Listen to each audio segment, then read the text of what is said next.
大家去咗邊度慶祝聖誕節呢？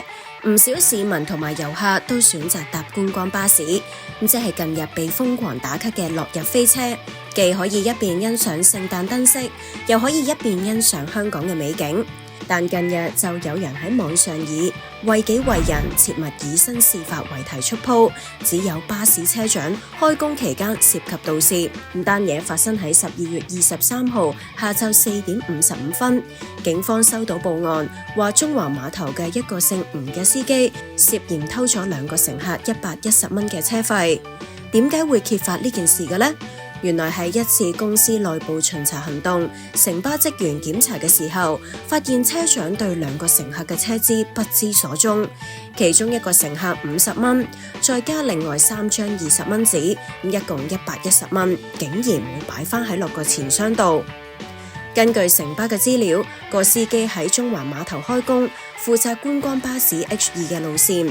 呢條路線途經女人街、M+、香港故宮文化博物館、戲曲中心同埋1881等熱門嘅地點。嗰位司機已經承認有做過，公司職員即場喺中環碼頭報警，警方到場將佢拘捕，帶返去中區警署調查。城巴已經即時炒咗佢。而城巴回覆傳媒查詢嘅時候就話，喺12月23號一次主動巡查嘅行動入邊，發現1個車長涉嫌不當處理車資，經調查之後就對佢採取即時解僱紀律嘅行動。案件目前已經交俾警方跟進。唔少網民都對事件留言：有晒 cam 都夠膽做？拎自己個支付寶俾人過錢俾佢，有幾醒喎？一個都50蚊，咁多人搭，發個豬頭啦！駕駛室個鏡頭有錄影同錄音功能，實衰硬㗎啦。唔知車長當時受咗啲咩誘惑，要選擇咁樣嘅方式嚟慶祝聖誕節呢？今次條片就嚟到呢度，大家又點睇呢件事呢？歡迎留言講下。鍾意條片記得俾 like 同 subscribe， 繼續支持 Channel V 出更多嘅片啊！